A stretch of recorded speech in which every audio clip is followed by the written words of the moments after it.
Entonces, una vez más, bienvenidas a todas y todos a esta charla conversatorio informativo sobre vacuna COVID-19. Bueno, muchas gracias. Gracias. Gracias. Lida, por la presentación. Gracias al doctor Filmus por hacer un alto en sus tareas y sumarse a esta importante ocasión en la cual vamos a compartir con parte de la comunidad latino-hispana de Toronto, pero no solamente de Toronto, porque también tenemos algunos invitados que están fuera del país, para poder, yo decía, todo lo que usted quiso saber sobre vacunas y nunca se animó a preguntar, ¿no? Robándole un título. Doctor Filmus, ¿cómo le va? Muy buenos días. Hola, Rodrigo, ¿cómo estás? Muy bien, un placer. Jorge, a mí me parece que hay una primera cosa que me parece que todos decimos, que es la vacuna va a matar al virus. Y me parece que para poder entender, y aprovechando los estudios de bioquímica, doctor Filmus, ¿cómo sería esto de que el virus va a ser matado por la vacuna? ¿Es exactamente así o hay algo más que saber sobre esto? Bueno, esa es una expresión un tanto coloquial, no es estrictamente lo que ocurre. Es decir, lo que hace la vacuna es activar nuestro sistema inmune para que esté listo y preparado, y en caso de que efectivamente el virus nos infecte, ahí sí, nuestro sistema inmune va a matar al virus. Pero no es la vacuna la que directamente mata al virus, sino que es nuestro sistema inmunológico que ha sido activado por la vacuna. Entonces, ¿es absolutamente necesario que nosotros nos pongamos la vacuna para poder controlar el virus? Así es. En estos momentos, si a uno le preguntan, porque estamos en medio de una pandemia, ya llevamos más de un año, una pandemia que obviamente nos ha afectado a todos. Yo creo que no conozco a nadie cuya vida no ha sido alterada, para peor, a través de esta pandemia. No podemos encontrarnos con nuestras familias, no podemos ir a ver un partido de fútbol, a hacer un asado con los amigos. Realmente nos ha afectado a todos en muchísimos aspectos. Y todos queremos terminar con esta pandemia. Y realmente la única forma de terminarla es que nos vacunemos todos. No hay otra forma. He participado en este tipo de conversaciones ya bastante, y cuando alguna gente pone dudas con respecto a la vacuna, yo le pregunto, bueno, está bien, entonces, si no es la vacuna, ¿cómo vamos a terminar con esta pandemia? Y no hay respuesta, esa es la verdad. No hay otra forma de terminar con la pandemia, sino es a través de la vacunación de todos nosotros. Hay una persona que yo leo que se llama Academic Youth. Y gracias por abrir este espacio, porque sí, realmente es algo ahora esencial. Yo le quisiera preguntar al doctor, cuando él dice que nos debemos vacunar, y es algo pues así que he estado como estudiando un poquito, si es algo que está mutando, como en el mundo de ustedes, los que saben de vacunas, ¿se puede vacunar algo que está cambiando constantemente y que ya han hablado de diferentes mutaciones de Inglaterra, de Brasil? Sí, esa es una muy buena pregunta. Es cierto, este virus, el virus del COVID-19, como otros virus que han infectado a los seres humanos a lo largo de la historia, son virus que mutan, es decir, que cambian a medida que van infectando, van pasando de persona a persona, van cambiando lo que se llama su secuencia genética. Y como originalmente las vacunas en general se producen en contra del virus original, el que empezó todo, la pregunta que nos hacen es una pregunta razonable. Si el virus cambia, ¿qué pasa entonces con la vacuna? ¿Sigue siendo protectiva o deja de protegernos? Y esa es una pregunta que en realidad la respuesta no es una respuesta que se pueda dar en forma definitiva, porque no sabemos todas las variantes del virus que pueden aparecer en el futuro. Lo que sí sabemos es cómo responde la actual vacuna a las variantes que hasta ahora se han identificado. Y la respuesta a eso es lo siguiente. En general, la vacuna nos protege en contra de casi todas las variantes que en estos momentos se conocen. En algunos casos la protección es mayor que en otros, pero en todos los casos hay protección. ¿Eso qué quiere decir? Yo, por ejemplo, tengo un amigo que estaba vacunado con una dosis de AstraZeneca y estuvo en contacto, en realidad, con varias personas que estaban infectadas con COVID. Este amigo también se contagió y es una persona que tenía muchas condiciones de salud que lo hacían como un candidato para una enfermedad muy seria, porque tenía problemas del corazón, problemas de sobrepeso, problemas muy serios. Era un típico candidato para, si se infectaba, ir al hospital, estar con oxígeno, y bueno, no sabemos lo que le podría haber pasado. Sin embargo, cuando se contagia, al tener una vacuna, una dosis, eso le permitió que sí se enfermó, pero muy levemente. No tuvo que ir al hospital, no tuvo problemas serios, su vida no estuvo en peligro. Eso quiere decir que aun cuando si estamos vacunados, y más si tenemos las dos dosis, en este caso esta persona tenía una sola dosis, pero si tenemos las dos dosis, si nos infecta una variante en contra de la cual la vacuna originalmente no fue generada, aún así tenemos mucha protección y es prácticamente imposible, decir seguro es imposible de decir, pero es prácticamente imposible que tengamos enfermedad grave que nos mate si estamos vacunados, aun cuando la variante sea muy distinta al virus original. Por lo tanto, hay que vacunarse y eso por lo menos nos va a proteger de enfermedad grave. Gracias, Jorge. Me parece que esa explicación es muy clara.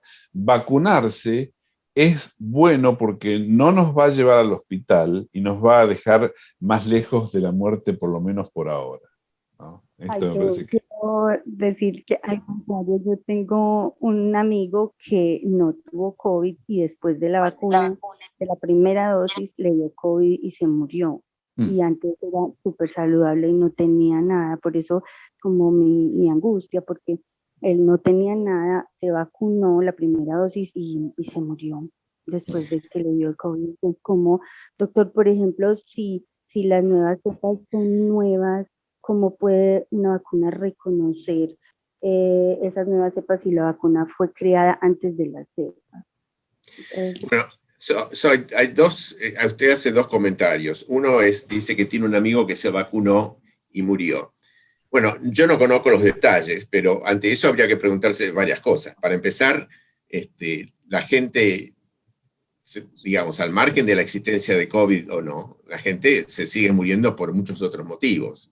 La mayoría de los casos la gente antes de morirse está muy enferma, pero yo conozco, tengo familiares, amigos que han fallecido de ataques cardíacos inesperados cuando estaban totalmente saludables, no sabían que tenían problemas serios y fallecieron.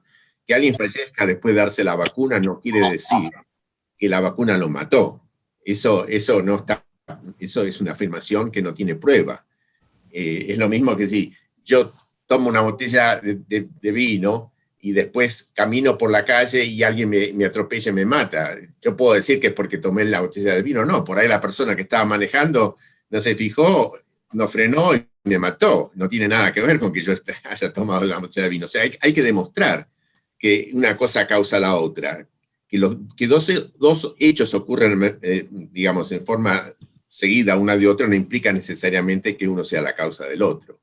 Para eso habría que hacer una examinación de la persona que falleció y establecer claramente qué es lo que la mató a esa persona.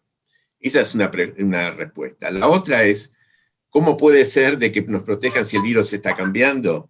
Bueno, puede ser por lo siguiente, porque los cambios que el virus tiene no son cambios dramáticos. Para que tengan una idea, la proteína que se usa para la inmunización está compuesta de unidades que se llaman aminoácidos, alrededor de unos 1000 aminoácidos. Y las mutaciones que se han identificado, incluso los virus que tienen la mayor cantidad de mutaciones, no pasan de 20 mutaciones. Y esos son los que más han mutado de todos. Es decir, que de los 1000 aminoácidos, solo 20 cambian. Quiere decir que 980 siguen siendo lo mismo. Por lo tanto, la protección que nos da el sistema inmune, las mutaciones son hasta cierto punto. Hay ciertos cambios en el virus, pero si el virus cambia demasiado y hay demasiadas mutaciones, lo que pasa con el virus es que ya deja de ser efectivo, ya no puede infectar a la gente porque cambió demasiado.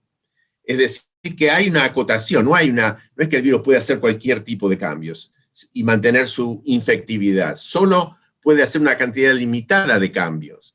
Y por eso incluso para el futuro hay una gran certeza de que aunque aparezcan nuevas variantes, no van a ser demasiado distintas de las que ya conocemos. Aún más, en estos momentos, en este mismo momento que estamos hablando, las empresas farmacéuticas que desarrollaron las primeras vacunas ya están desarrollando vacunas específicas contra las nuevas variantes más comunes, en contra de las cuales las vacunas son menos efectivas. Es decir, que muy pronto vamos a estar en condiciones de vacunar a la gente, incluso contra estas nuevas variantes, y lo más probable es que en un futuro, si el virus se mantiene en la sociedad y pasa como con la gripe, que nos tenemos que vacunar todos los años, lo más probable es que las vacunas nos protejan, sean unas vacunas que tengan varias distintas proteínas que nos protejan. Entonces va a ser una colección que nos va a permitir defendernos en contra de todas las variantes que se conozcan y no solo de la original, que es contra la cual las actuales vacunas se produjeron. Allí en WhatsApp, por ejemplo, alguno de ustedes seguramente ya lo recibió, no se pongan la vacuna de Pfizer porque les va a meter un chip que les va a controlar la vida. ¿Esto es posible, Jorge? Bueno, esas son de las objeciones a vacunas un tanto más, ¿cómo podríamos decir? Yo diría que causan risa en realidad porque no tienen ningún aviso de realidad. Si uno se fija en el diámetro de la aguja con la cual nos inyectan la vacuna, es imposible.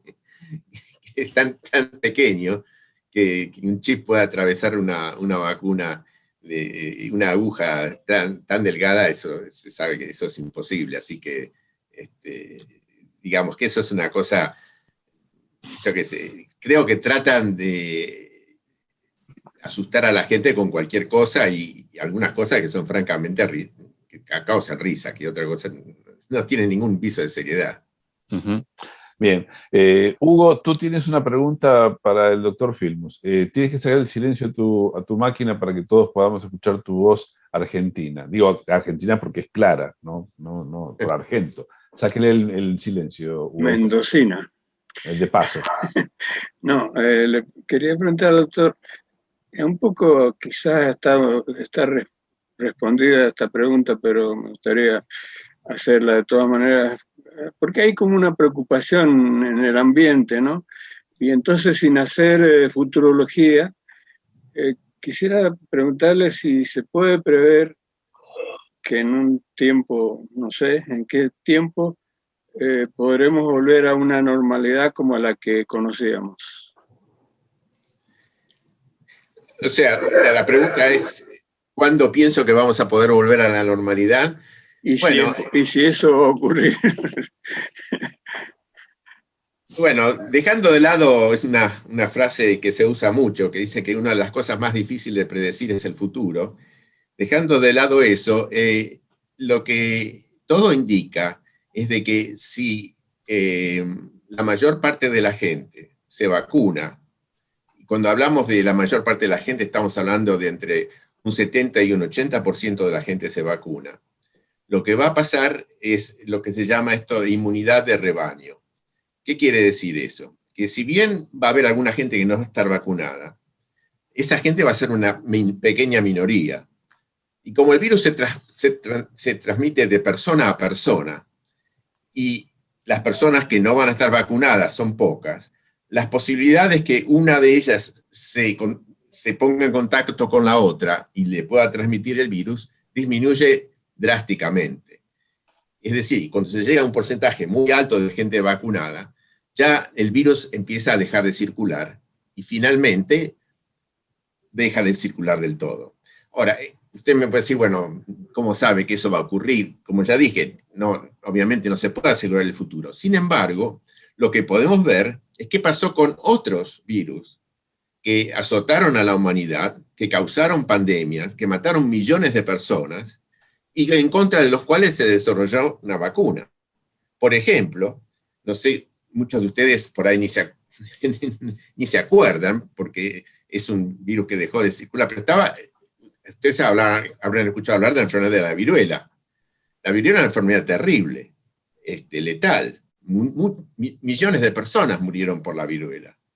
Sin embargo, cuando se desarrolla la vacuna y la gente se empieza a vacunar masivamente, llega un momento tal de que ya no había forma a quién transmitirle esa enfermedad y desapareció de la faz de la Tierra, no existe más. Es más, hoy en día ya nadie se vacuna en contra de la viruela porque no hay necesidad, porque el patógeno que lo causaba ya no está más. Es decir, se puede ser tan exitoso al punto tal de que la enfermedad desaparece totalmente. Eso sería lo ideal. Hay casos como, por ejemplo, el de la gripe, que el virus de la gripe, que no es tan letal como el de la viruela, pero que puede matar a alguna gente que tiene ciertas enfermedades. La gente que se vacuna se protege en contra de esa enfermedad. Y si bien el virus cambia todos los años, también la vacuna va cambiando. Entonces, cada año nos protegemos contra las nuevas variantes que aparecen o que se estima que van a ser las más frecuentes en el año en que nos vacunamos. Es decir, que si bien no desaparece completamente la gripe, como ha sido en el caso de la viruela, está bastante controlada y el número de gente que fallece se ha reducido muchísimo. Y podría hablar de muchos otros ejemplos de enfermedades que han sido controladas por las vacunas, que ya no son un problema serio, como la poliomielitis, el sarampión. La verdad es que no hay ningún invento de la ciencia médica, ninguno, que haya salvado tantas vidas a lo largo de la historia de la humanidad como las vacunas. Estamos hablando de millones y millones de personas que se han salvado gracias a las vacunas. No hay nada que haya hecho más por la humanidad que las vacunas. Buenísimo, buenísimo, Jorge. Tengo unas preguntas que me llegaron por chat, tengo 3 manos levantadas, así que Mariluz Márquez primero, después Pilar nuevamente y después Samira. Mariluz. Bueno, mi pregunta para el doctor Filmus es la siguiente. Una vez que la persona ha sido diagnosticado con COVID, ¿hasta cuánto tiempo puede contaminar o cuánto tiempo puede transmitir el virus? Y a la vez, ¿cuánto tiempo el virus se mantiene en el organismo de esa persona? Bueno, la respuesta es que varía de persona a persona. Depende de cuán enfermo cada uno se pone cuando le da el virus. Pero como regla general, y porque luego de estudiarse muchos casos, se ha determinado que luego de 2 semanas el virus ya desaparece. Es decir, que los médicos autorizan a la gente a salir, a romper el aislamiento que tenemos que cumplir si tenemos el virus por 2 semanas, porque se estima que después de 2 semanas el virus ha sido muerto y no estamos en condiciones de transmitírselo a otra persona. En algunos casos el virus desaparece antes, pero las 2 semanas es para ser cauteloso y no correr el riesgo de que en alguna persona todavía quede algo de virus. Entonces las 2 semanas se ha establecido, se ha estudiado esto, es un plazo prudente. Pero también me han dicho de que el virus dentro de la persona, sin contaminar, puede ser detectado hasta 3 meses. ¿Es cierto eso? Eso es cierto, y eso se debe a que el sistema que utilizamos para el test que se usa para diagnosticar el virus, es un test que también puede identificar pequeños pedacitos del virus. Es decir, que si bien el virus está muerto y no puede infectar a nadie, es como que quedaran, cuando alguien muere queda el esqueleto no es la persona viva, pero uno puede encontrar el esqueleto. Bueno, en este caso, el test permite detectar pedacitos de virus que siguen dando vuelta por el organismo, pero que ya no tienen capacidad ni de enfermarnos a nosotros, ni de infectar a otra persona. ¿Vieron por qué Jorge Filmus es buen profesor? Lo explica claramente. Pilar, es tu turno. Gracias, Rodri. Doctor, tres cositas en una.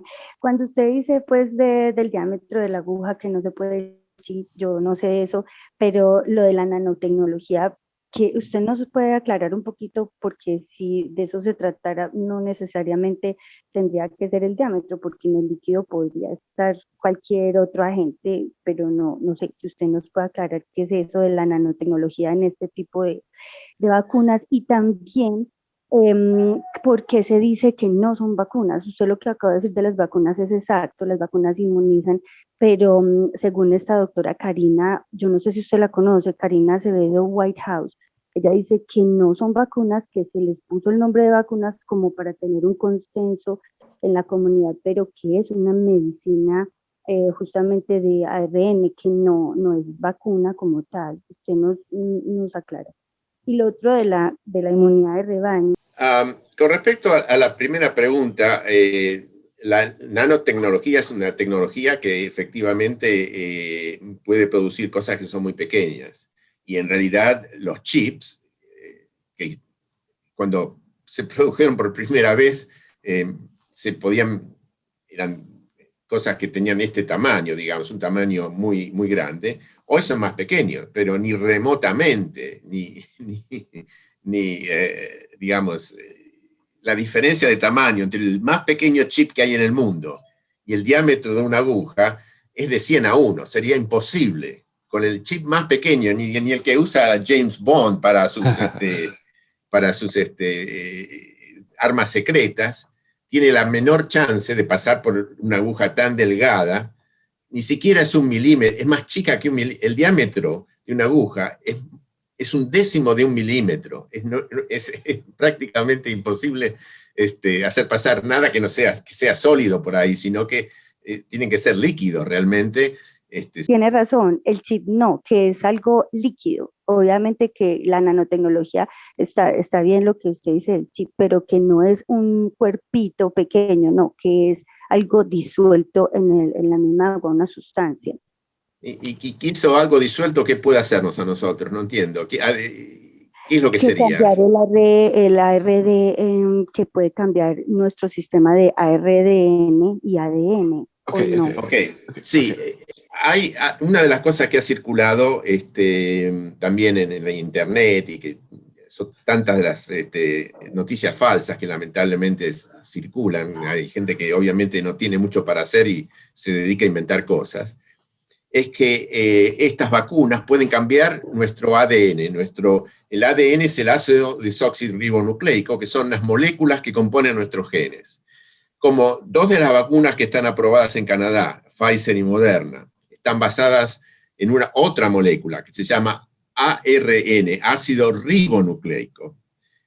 Algunos, especulando con que las palabras son parecidas, tratan de engañar a la gente diciendo de que como es una palabra parecida puede reemplazar a nuestros genes. La verdad es que es como mezclar agua y aceite. El ácido ribonucleico es totalmente distinto al ácido desoxirribonucleico, que es el que forma nuestros genes. No, el ácido ribonucleico, el ARN, no tiene ninguna posibilidad de insertarse en nuestros genes porque es una molécula muy distinta a las moléculas que forman parte de nuestro genoma. Por lo tanto, eso es otra invención que no tiene sentido. Jorge, me parece que es interesante aprovechar esta pequeña aclaración, porque generalmente este tipo de teorías toman algunos elementos que son reales. Por ejemplo, hablan de el ácido desoxirribonucleico versus el ácido ribonucleico. Están tomando una parte de la verdad, digamos, ¿no? Y sobre esas partes de la verdad se construyen mentiras que son muy, muy peligrosas y dañinas, ¿no? Porque tenemos que lograr que la inmunidad de rebaño esté lo más cerca nuestro para poder volver a la vida normal.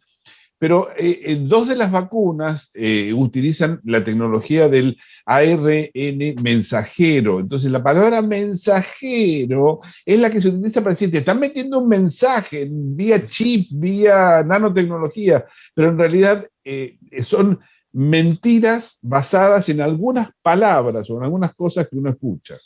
¿Sí? Así es, así es. Tratan, claro, la mayor parte de la gente no conoce estos temas, son temas muy especializados, solamente gente que ha estudiado estos temas los conoce en detalle. Entonces hay algunos que especulan con la ignorancia de la gente en este sentido para tratar de, como decimos en español, vender gato por liebre, o sea, de confundir a la gente especulando con algunas palabras que suenan parecido, o cambiando en el sentido a ciertas palabras. Cuando se habla de RNA mensajero, no es porque de alguna forma se pueda hacer de contrabando, infiltrar nuestro organismo y controlarnos. La palabra mensajero es porque, y no quiero entrar en mucho detalle, pero nuestro genoma codifica proteínas. Es decir, nuestras células, a partir de leer el genoma, puede producir las proteínas que son las que constituyen las estructuras de nuestros organismos. Pero entre los genes y las proteínas, hay en los genes, ¿cómo mandan la información a las proteínas de lo que tienen que hacer? Lo hacen a través de este RNA, y por lo tanto se lo llama mensajero en ese sentido, porque transmite la información desde los genes a las proteínas. Pero eso obviamente no tiene ninguna relación con algún tipo de infiltración en donde nosotros vamos a recibir a un mensajero que nos va a controlar para el resto de nuestras vidas. Eso no sé, realmente no existe. Si alguien lo conoce, que me lo muestre. Bien, gracias Jorge. Samira, es tu turno. Vení, perdón, Rodri, o sea que sí es vacuna y no medicina, porque lo que se ha dicho es que no son vacunas, sino medicina. Son Doctor, vacunas. Lo que hacen es, la definición de una vacuna es algo que activa el sistema inmune para protegernos en contra de algún patógeno. Y eso es lo que hace estas vacunas. Nos activan nuestro sistema inmune para que en caso de que nos entremos en contacto con COVID-19, nuestro sistema inmune nos proteja en contra de ese virus. Son estrictamente vacunas. Lo que hay son distintas tecnologías para producir vacunas. Y en este caso, las tecnologías que se están utilizando, y que por eso han sido posible desarrollar las vacunas tan rápido, son tecnologías novedosas, mucho más avanzadas que las tecnologías que se venían utilizando hasta ahora. Y gracias a eso es que se han podido desarrollar tan rápido. Son tecnologías basadas, como dijimos antes, basadas en ARN, ácido ribonucleico, la Pfizer y Moderna, o la de AstraZeneca y Johnson & Johnson, están basadas en algo que se llama adenovirus. Las dos son tecnologías nuevas, pero son muy avanzadas y por eso funcionan tan bien. Bien. Samira, vuestra pregunta. Hi, ya yo iba a hablar en inglés, perdón. No, yo quería preguntar si cuando hay situaciones, por ejemplo, de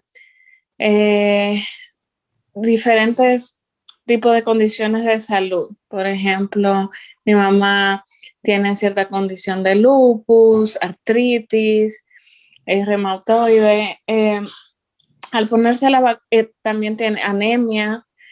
No es peligroso ponerse una vacuna que lo que hace es disminuirle, transmitirle la enfermedad de cierta manera y le pueda entonces afectar más de lo que se espera.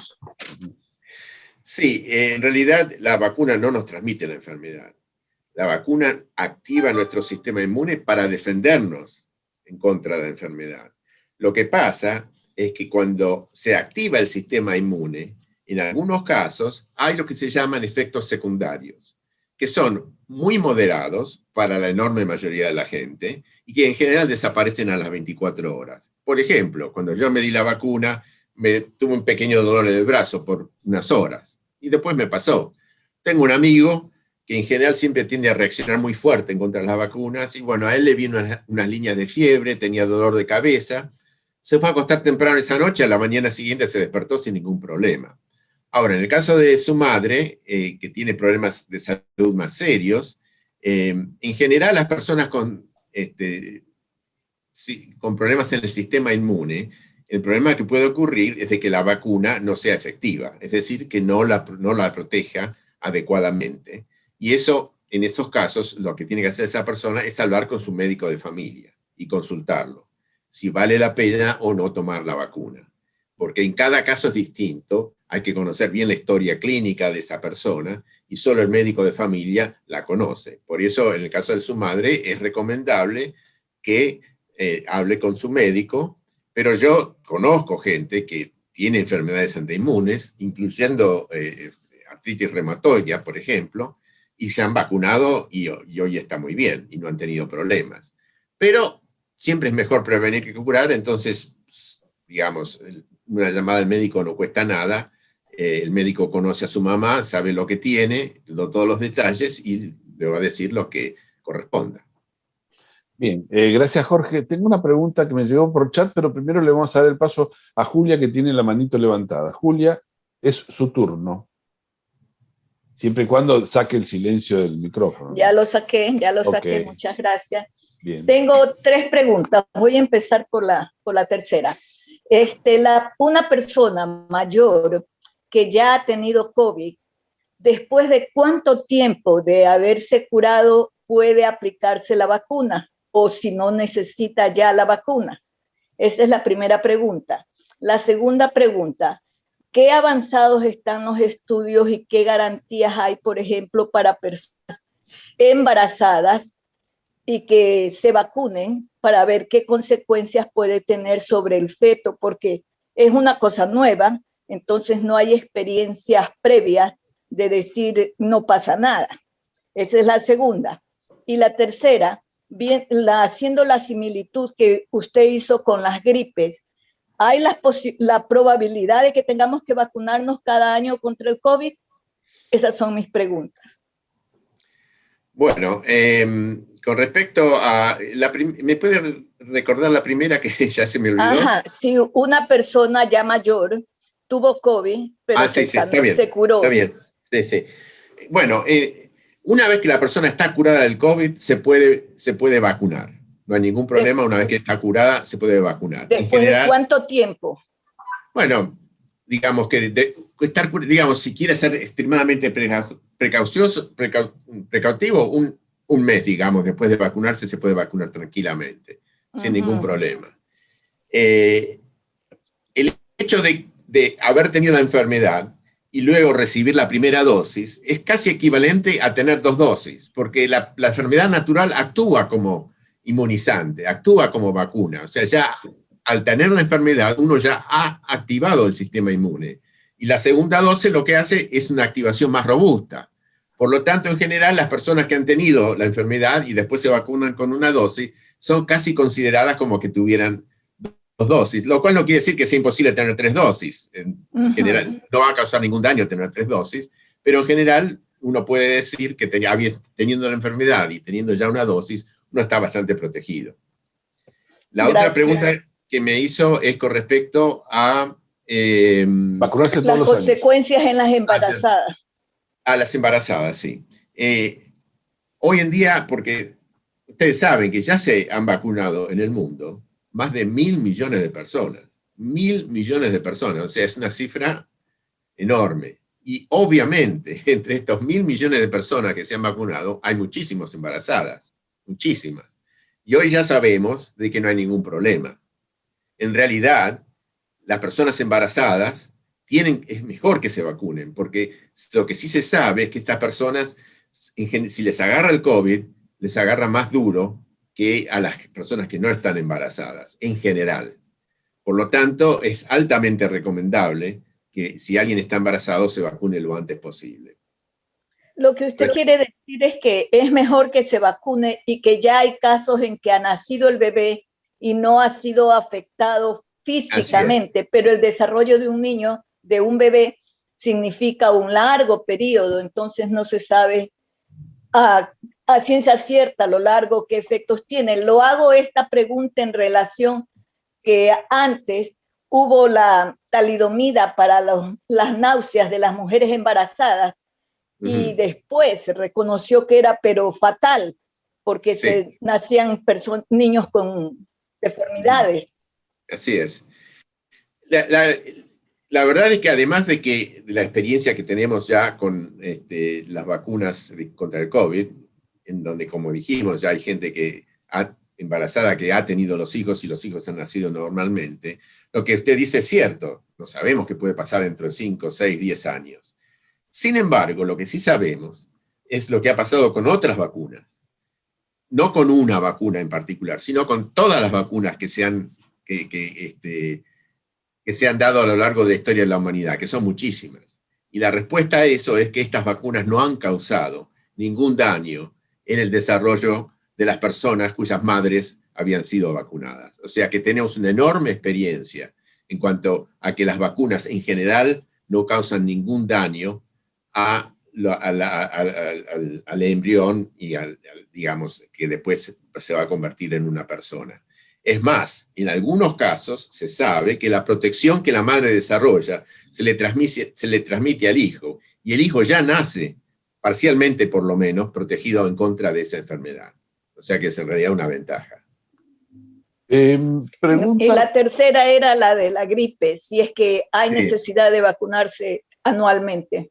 Sí, todavía no tenemos la respuesta definitiva para esto, pero la gente que más entendida del tema, habiendo visto cómo el virus puede evolucionar, se estima de que es una posibilidad. No es algo seguro, pero es una posibilidad de que en el futuro tengamos que vacunarnos todos los años en contra del COVID, como se ha hecho con la gripe. Pero bueno, se ha hecho con la gripe, se va a poder hacer con el COVID, no veo por qué no se puede hacer. Una vez que está todo organizado, yo todos los años me vacuno contra la gripe aquí en mi hospital, o sea, eso es algo que ya forma parte de la rutina de cada uno. Todos los años nosotros nos vamos a hacer un examen médico con nuestro médico de familia para ver si está todo bien, y bueno, eso puede incluir también una vacuna contra el COVID. No lo veo como un problema central, pero ha habido virus que han desaparecido. Ustedes se acuerdan del SARS, que afectó a Toronto, ahora unos 10 años atrás, y en ese momento se empezó a trabajar para el desarrollo de una vacuna, pero ni siquiera se llegó a desarrollarla porque el virus desapareció, y nunca más supimos más nada de ese virus. Es decir, es difícil de predecir qué va a ocurrir, pero es una posibilidad de que tengamos que vacunarnos de año en año, y eso lo va a determinar la evolución del virus y si lo podemos realmente eliminar o no. Tengo una pregunta que dice, ¿cuán seguras son las vacunas para los niños? Teniendo en cuenta que aún están bajo estudio para ese rango de edad, ¿y cuán necesario sería en niños previamente sanos? Bueno, obviamente hasta ahora no se han dado vacunas a los niños, simplemente por el hecho de que los ensayos clínicos no incluyeron a niños. Sin embargo, en los últimos meses, Pfizer hizo ensayos clínicos para chicos de 12 a 16 años, porque la vacuna de Pfizer estaba autorizada para 16 hacia arriba, porque los ensayos clínicos habían incluido gente de 16 para arriba. Recientemente se acaba de finalizar el ensayo clínico con chicos de 12 a 16 años, y los resultados fueron positivos, es decir, protege tan bien como protege a los mayores y no hay efectos secundarios distintos a los que ya se visualizaron en la gente mayor. Por lo tanto, hoy acabo de leer que Health Canada acaba de aprobar la vacuna Pfizer para chicos de 12 a 16 años. Y en la medida en que se hagan más ensayos clínicos con chicos aún más pequeños, poco a poco estoy seguro que se van a ir aprobando de edades cada vez menores para que en última instancia estemos todos protegidos en contra de este virus. Gracias. Margarita, su pregunta, y apareció Sofía con la manito levantada, así que esperemos que Margarita haga su pregunta. Hola. Mi pregunta es acerca de la vacuna para las mamás que están amamantando. ¿Seguro para el bebé, para mí? Quisiera saberlo. Sí, bueno, como dijimos antes, no hay problema. Ya con los millones de casos que hubo, de gente vacunada, ciertamente ha habido un número muy grande de gente que estaba embarazada, que después tuvo el hijo y que después amamantó, y hasta ahora no se ha comunicado en la literatura científica ningún caso de efectos serios o que se sugieran de que eso es algo que no se debería hacer. Desde ayer el Hospital San Joseph está vacunando o digamos, abrió la posibilidad de que las mujeres embarazadas puedan vacunarse, desde ayer. O sea que ya hay un indicio de que esto no produce ningún efecto secundario. Sofía, es tu turno, adelante. Ok, sí, mi pregunta, muchas gracias Rodrigo, va en línea con este tema de las supuestas añadiduras a las vacunas. También se escucha que a las vacunas de ARN mensajero les estaban añadiendo transcriptasa inversa y los codones para que esta fuera activada y así se pudiera hacer ese intercambio de ARN a DNA. Entonces, mi pregunta era como hacia cuáles son esos entes de vigilancia, porque también la gente dice, bueno, las grandes farmacéuticas tienen a los gobiernos en los bolsillos, entonces, ¿cómo se hace este proceso de vigilancia para que esos temas de supuestas añadiduras se controlen y no sucedan? Yo le voy a dar dos tipos de respuesta a esta, porque son teorías que andan dando vuelta y cada una tiene un distinto agregado, algunos más esotéricos que otros. Obviamente que no existe, nadie agrega eso, nadie agrega transcriptasa reversa a la vacuna. ¿Por qué ganaría una empresa que en realidad está ganando millones de dólares vendiendo una vacuna que funciona? ¿Qué ganaría una empresa en agregarle algo que haga que esa vacuna deje de funcionar y que nos cause daños graves? No sería nada bueno. De hecho, en Johnson & Johnson, la vacuna de Johnson & Johnson, que es la última que se aprobó en Canadá y en Estados Unidos, fue demorada.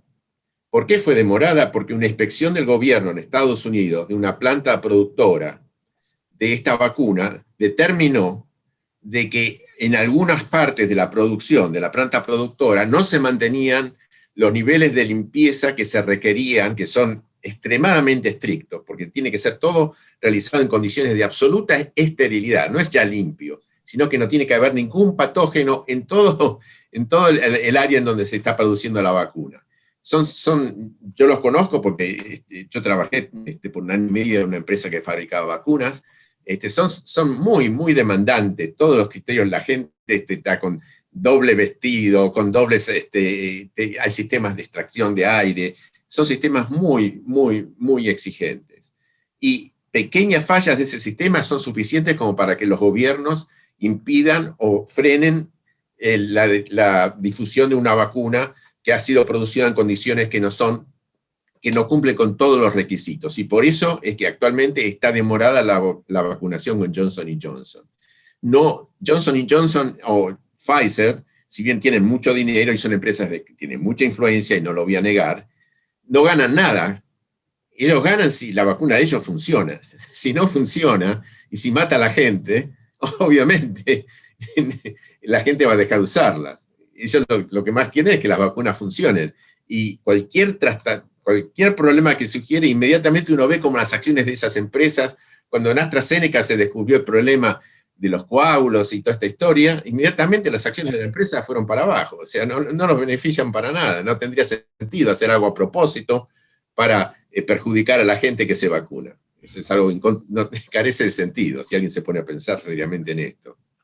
Bien, tengo una duda, dice uno de los participantes: si una persona no tiene síntomas, pero sí tiene COVID y sin saberlo, esta persona toma la vacuna, ¿cuáles serían las consecuencias? No, digamos que alguien que no tiene síntomas y no sabe y se vacuna, lo peor que puede pasar es que tal vez la vacuna no sea tan efectiva como sería en alguien que no está enfermo. De todos modos, claro, como esto no se hace, no hay ensayos clínicos donde uno pueda probar esto, no sabemos la respuesta estrictamente. Por ahí la vacuna funciona igual como con cualquier otra persona. por ahí da lo mismo. Pero como no sabemos, es mejor, ante la duda, abstente, dicen, entonces mejor entonces esperar a que la persona se cure, si sabe que tiene COVID, por supuesto. Es muy probable, yo diría, después de haber vacunado a 1.000 millones de personas, es muy probable que haya habido alguno que se vacunó teniendo COVID sin síntomas. Es probable, pero hasta ahora no hemos escuchado nada de que haya habido problemas con eso. Bien, hay una aclaración, los anticuerpos de la madre pueden proteger al hijo, ¿verdad? Eso, en teoría, es así. En teoría sabemos que en general, por eso se dice que es tan bueno amamantar. Cuando la madre está amamantando al hijo, le está transmitiendo los anticuerpos que ella misma desarrolló en contra de las enfermedades a las cuales ella se expuso. Por eso es la recomendación, si uno puede, si la madre puede, lo mejor, en lugar de darle leche artificial, es darle su propia leche. Y es casi seguro de que si la madre tiene anticuerpos contra el COVID, se los va a transmitir a su hijo, sí. Bien. ¿Es posible que las vacunas tengan efectos adversos a largo plazo que aún son desconocidos? La respuesta estricta a esa pregunta, si se aplica al COVID-19, la respuesta es no sabemos. Porque hasta que no transcurra el tiempo, no lo vamos a saber. Pero lo que sí sabemos es lo que ha pasado con otras vacunas. Y lo que en general se ha establecido en la experiencia de decenas de vacunas, que hoy en día todos los chicos se vacunan con un montón de vacunas en los primeros años de la vida. Lo que sí sabemos es de que en general los efectos severos se manifiestan en las primeras 2-3 semanas. Si no pasa nada en las 2-3 semanas, después ya no ocurre más nada. Así que, si bien estrictamente yo no puedo responder a esa pregunta en forma categórica y definitiva, porque la única forma de responderla es esperar que el tiempo transcurra, lo que sí puedo decir es que basado en las experiencias con las vacunas anteriores, no va a haber efectos serios. Estimamos que no va a haber efectos serios a largo plazo. En Canadá tenemos 4 vacunas disponibles. La vacuna de AstraZeneca, la vacuna de Pfizer, la Moderna y la de... Me quedé ahí, porque la otra es la de Johnson, que todavía no está disponible. Johnson, sí, bueno, fue aprobada, pero después está en suspenso. Ok, dado que hay 3 vacunas, yo puedo ir al vacunatorio y decir, deme la de AstraZeneca. ¿Es así? Actualmente no. Actualmente no. Tal vez más adelante o para el año que viene, si hay que darse la vacuna otra vez, sea posible eso. Pero como ahora todavía hay un suministro limitado de vacunas, lo que todos dicen es, la mejor vacuna es la que te puedas dar. Ok, yo me di la vacuna de AstraZeneca, la primera dosis, y ahora en la farmacia de la otra cuadra están poniendo la de whatever. ¿Puedo ponerme una de una clase y después una segunda de otra clase? Eso se está estudiando en estos mismos momentos y vamos a tener la respuesta pronta. Hay ensayos clínicos que se están haciendo en Inglaterra, en donde se está mezclando vacunas y se está viendo cómo funcionan. Pero todavía no tenemos la respuesta de esto, va a haber que esperar un poco. Y una vez que tengamos una respuesta, ya actuaremos de acuerdo a lo que es los resultados de los ensayos clínicos. Se habló mucho de la vacuna de AstraZeneca y la posibilidad de tener coágulos. ¿Cómo hago yo para, si me di la vacuna de AstraZeneca, saber si estoy teniendo un coágulo? Bueno, en general los coágulos se pueden formar en el cerebro y en el pulmón, que es en los lugares peligrosos, digamos, en donde se pueden formar los coágulos. Entonces, por ejemplo, si uno tiene mareos, dolores de cabeza que no se van, que permanecen a pesar de que uno toma Tylenol o aspirinas, si uno tiene dificultades para respirar, en ese caso lo que se sugiere es rápidamente ir a emergencia del hospital para examinarse. ¿Cómo se mide la efectividad? Si el objetivo es que no te enfermes gravemente o te mueras, pero no el que no te contagies. No, bueno, se puede medir la efectividad con respecto a cada una de esas cosas. Por ejemplo, en el caso de Pfizer, se sabe que una persona que tiene dos vacunas, las 2 dosis, está protegida en un 90% de enfermarse. Y está protegida en un 100% de enfermedad grave. De enfermarse significa de recibir el virus y de que el virus crezca en nuestro organismo. Pero está protegida en un 100% de enfermedad grave y de morirse. Es decir, Y eso se sabe a partir inicialmente de los ensayos clínicos, pero ahora, como hay tantos millones de personas vacunadas, ya se sabe a partir de los datos de la vida real. Entonces, hay estudios publicados ya, por ejemplo, en Inglaterra, que es uno de los países que más ha vacunado, y se sabe de que protege 100% en contra de muerte y protege en un 70% en contra de transmisión. Acabo de leer que la CDC de Estados Unidos, que es el Center for Disease Control, que es la autoridad sanitaria en Estados Unidos, acaba de suministrar los primeros datos que han ellos establecidos de gente que se ha infectado a pesar de tener la vacuna. Y los datos son espectaculares, en realidad mucho mejores de lo que se esperaba. En 75 millones de personas que se vacunaron, 5.500 se volvieron a contagiar. Si uno se fija el porcentaje de eso, es un 0,001%. Es una efectividad espectacular, realmente mejor, incluso mejor que la de los ensayos clínicos. Hugo, después Alejandro, que levantó la mano, y Margarita. En ese orden.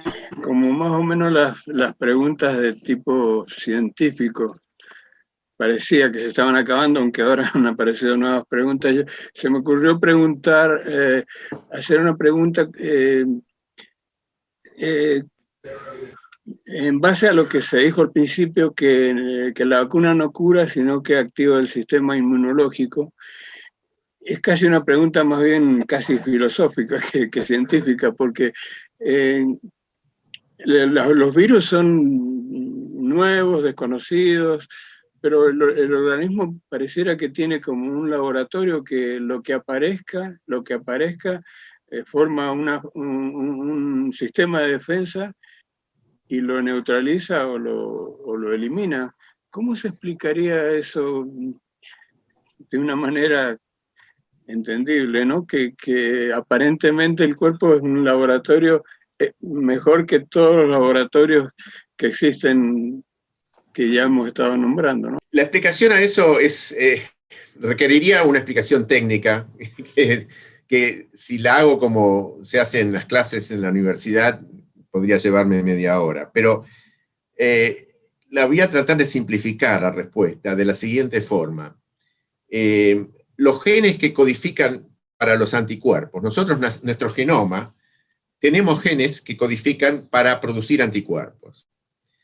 Esos genes tienen distintas partes, es decir, que se arman como un rompecabezas. Se forman, digamos, con 4 partes distintas.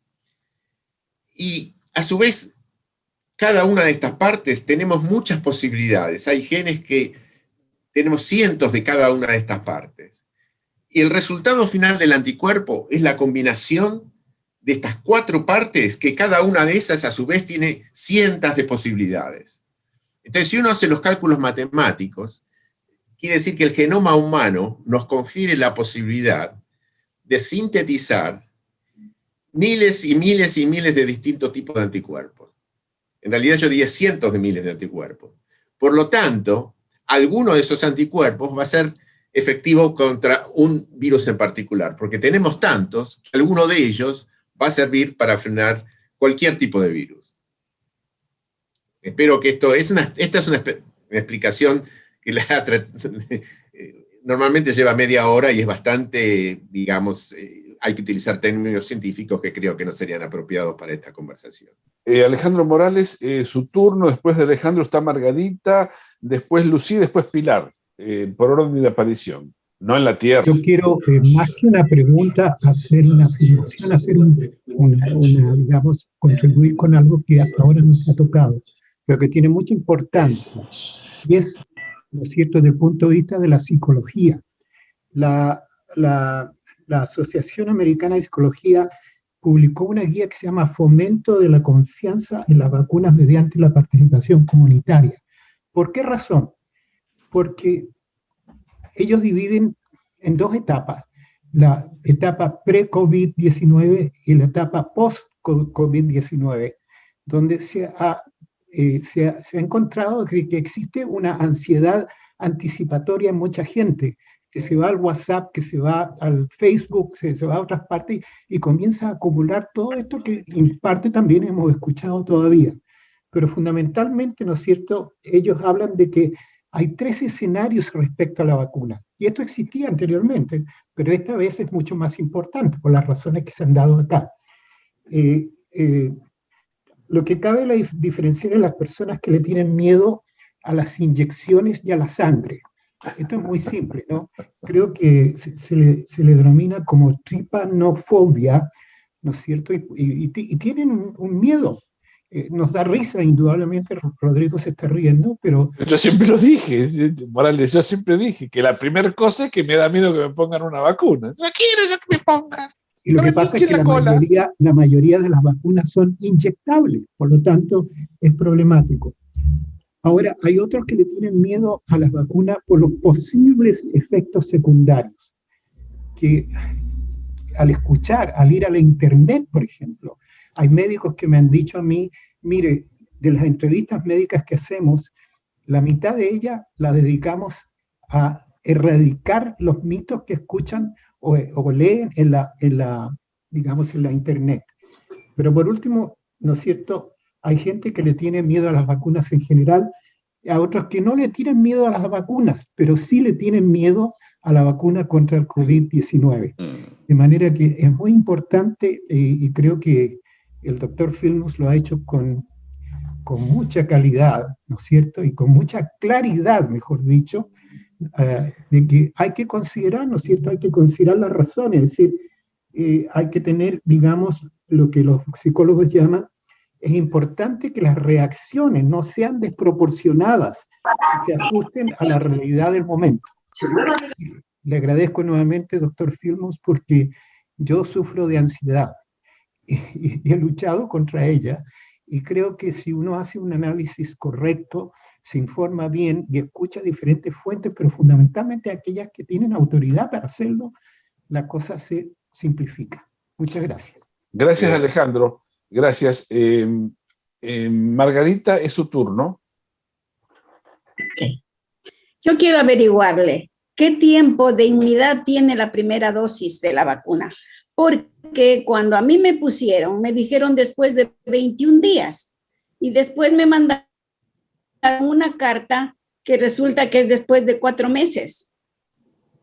Me pusieron el 5 de marzo y después me mandaron la carta, la segunda dosis, el 2 de julio. Inicialmente se estableció el plazo para la segunda vacuna basado en los plazos que se utilizaron para los ensayos clínicos.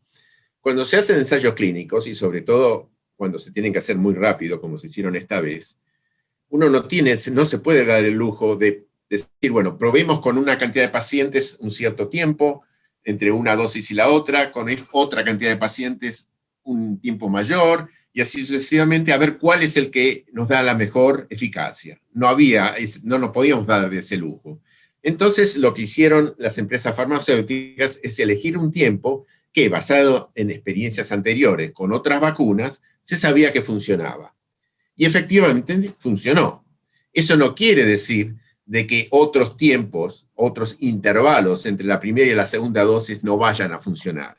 De hecho, distintas vacunas que se están dando a los chicos o a los grandes, como por ejemplo hepatitis, tienen distintos tiempos de separación entre una vacuna y la otra.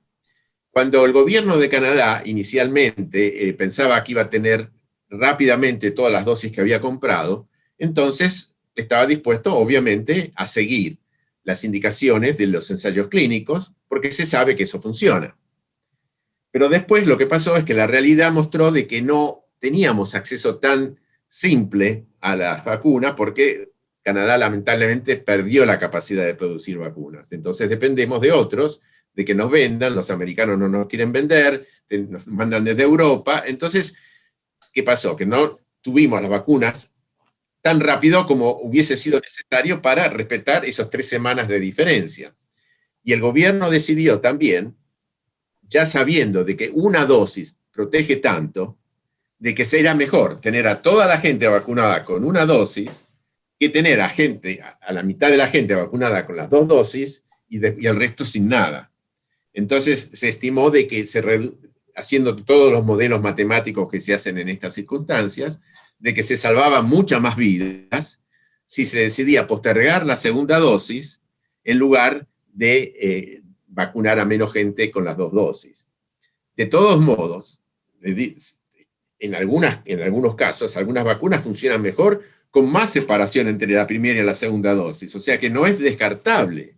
No es descartable que cuando al final de todo, cuando se empiezan a comparar los resultados de la eficacia de las vacunas cuando se vacunaron entre 3 semanas y las que se dieron entre 4 meses, que al final descubramos, por ejemplo, que las de 4 meses eran mejores. No sabemos eso. Pero es razonable pensar, sabiendo cómo funciona el sistema inmune y qué es lo que se llama un booster, es decir, cómo fortalece la respuesta inmunológica en booster, pensar de que 4 meses en realidad no va a afectar. En el peor de los casos va a ser igual que haberla dado en las 3 semanas. Pero tal vez, no sabemos, hasta puede ser mejor, no sabemos. Sí, muchas gracias, doctor y Rodrigo. Tengo 2 preguntas. Aquí en Chile se han dado casos de niños que han tenido un síndrome inflamatorio multisistémico que le llaman PINS. ¿Qué ocurre con esta nueva, digamos, forma de contagio que está comenzando en los niños menores de, bueno, hubieron casos con niños de 10 años y de 12 años? Esa es una pregunta. Y la otra pregunta es, ¿qué ocurre con las mascotas? ¿Se pueden infectar? ¿Nos pueden contagiar? Eso. Gracias, Lucía. Lucía, vos te estás refiriendo a estos chicos, no es que han tenido este síndrome como resultado de la vacuna, sino como resultado de la enfermedad. Son chicos porque la vacuna no se da a chicos hasta ahora, o sea que no es posible que sea resultado de la vacuna. Se sabe, ha habido casos que se describieron en Estados Unidos sobre todo, que un pequeño porcentaje de chicos, en general los chicos se enferman menos, tienen enfermedad mucho más leve, pero de todos modos se pueden contagiar, y ha habido un pequeño porcentaje que efectivamente ha tenido estas enfermedades que son muy raras, que son enfermedades graves, inflamatorias, y que claramente causadas por la infección del COVID. Todo indica de que pronto vamos a poder empezar a vacunar a los chicos y, por suerte, esa posibilidad se va a eliminar. La segunda pregunta, ¿me podés refrescar la memoria? ¿Cuál era la segunda pregunta? ¿Qué pasó con las mascotas? Las mascotas. ¿Pueden contagiar? Sí. ¿Se pueden contagiar? Las mascotas, ha habido, no ha habido estudios muy grandes del tema, pero ha habido anecdóticamente casos en donde se ha mostrado que las mascotas se pueden contagiar. Ahora, si las mascotas nos pueden contagiar a nosotros, hasta ahora yo no he leído ningún estudio que haya demostrado eso. Pero, en principio, digamos, uno podría decir que es algo dentro de lo posible. De todos modos, la transmisión del humano a la mascota parece ser muy poco eficiente, porque hay muy pocos casos descritos de transmisión del humano a la mascota. Hay que tener en cuenta de que, en general, un virus para afectar a una especie distinta tiene que mutar muchísimo. No es lo mismo, o sea, las mutaciones que nosotros estamos observando que se transmiten de persona en persona son mutaciones relativamente pequeñas, a lo sumo 20 aminoácidos en el caso máximo. Para que se puedan transmitir efectivamente y con facilidad a otras especies se necesitan mutaciones mucho más grandes. Muy bien, gracias. Pilar, tu turno, después Mary, había un usuario de Zoom que desapareció, que había levantado la mano, se me fue. Bueno, Pilar. Gracias, Rodi. Doctor, ¿cómo entender que si hay tanta insistencia para vacunar a tantas personas, se haga firmar un consentimiento de que si hay efectos adversos o si hay algún caso de afectación en el cuerpo o muerte, la persona no puede hacer ningún tipo de demanda a los laboratorios, como una protección a los laboratorios más que a la gente sobre la que se está experimentando? Sí, esa cláusula que ponen muchos laboratorios no es algo nuevo. Eso es algo que existe para otras vacunas a lo largo de la historia. Y es algo polémico. Los laboratorios, obviamente, cuando uno está vacunando, estamos hablando de miles de millones de personas. No estamos hablando, a veces algún medicamento se da a miles de personas. Por ahí algún medicamento se puede dar a millones de personas. Acá estamos hablando de miles de millones de personas. Es posible, por ejemplo, que haya casos, ya los hubo, de hecho, los coágulos.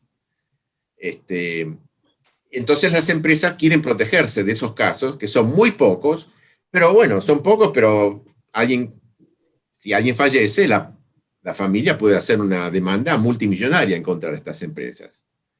Estas empresas consideran de que eso es algo inevitable y que si queremos salvar a millones de personas de que fallezca alguna persona como resultado inesperado de algo que no estaba previsto, que ellas no tienen que ser sujetas a demandas multimillonarias.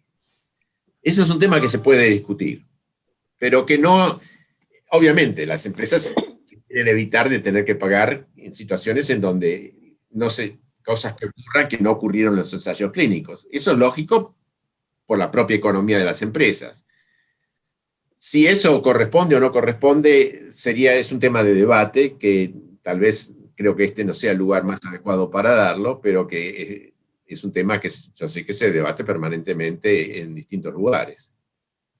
Ya, es un tema de debate, pero no pone en tela de juicio la efectividad de las vacunas o la necesidad de vacunarse.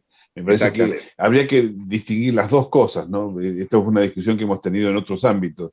Una cosa es los millones de dólares que pueden hacer las farmacéuticas y otra cosa es la necesidad de vacunarnos. Son dos cosas completamente distintas. Yo no voy a decir, no me pongo la vacuna porque van a ganar plata. Me parece que es como que son dos discusiones distintas, ¿no? Exactamente.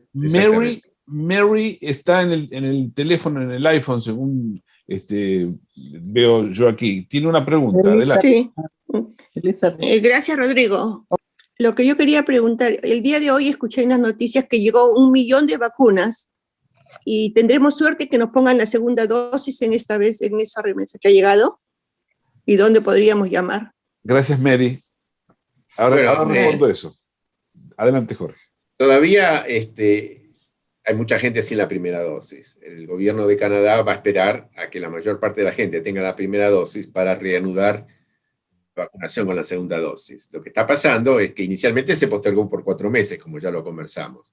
Como ahora el suministro de vacunas ha mejorado mucho, y en particular Pfizer está mandando 2 millones de dosis cada semana, se especula de que posiblemente todo el mundo o todo el mundo que se quiera vacunar va a tener la primera dosis antes de los 4 meses que inicialmente el gobierno había estimado. Si eso ocurriese, obviamente el gobierno va a empezar a llamar a la gente y a adelantar la segunda dosis.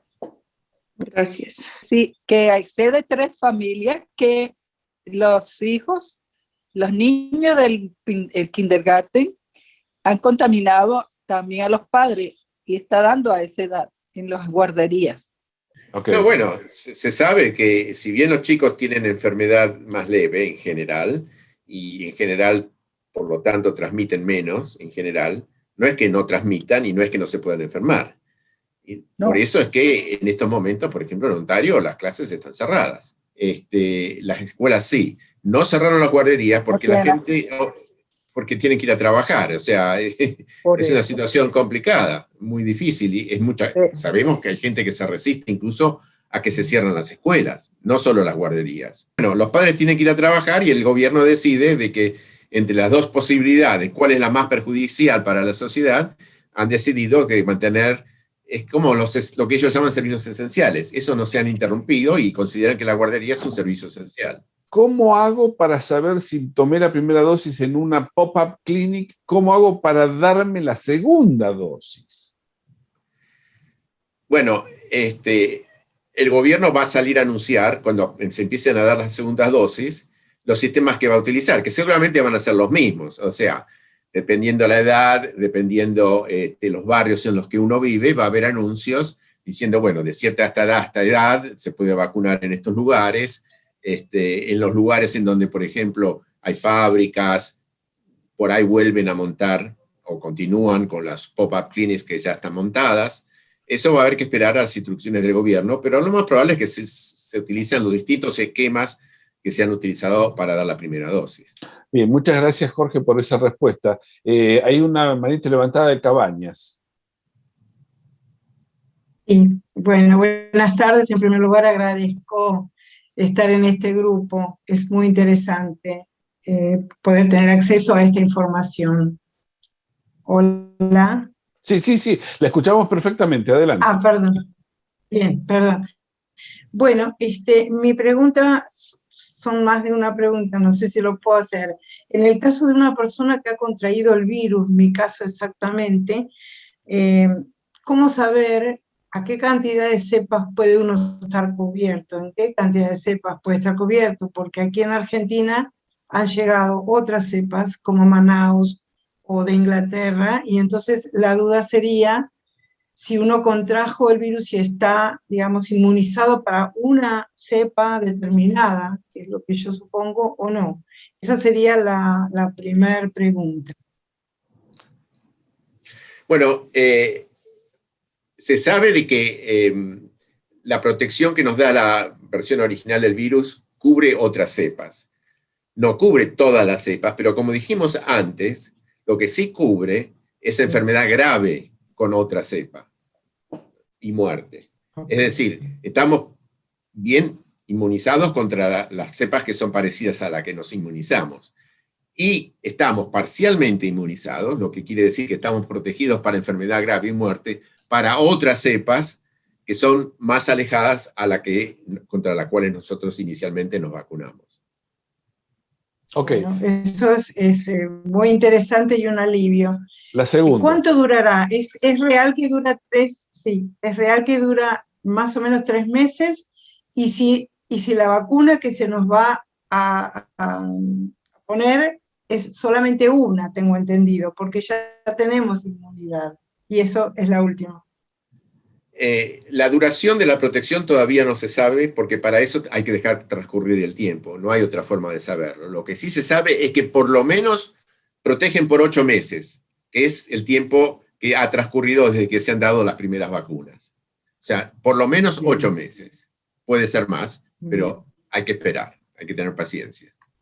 Bueno, Norma, muchas gracias por las preguntas, gracias por la participación. Yo sé que Norma está en un lugar fantástico, que no es Toronto, un lugar hermosísimo que todos debiéramos en este momento estar disfrutando. Gracias, Norma, gracias por la participación. Con esto vamos a tener que cerrar.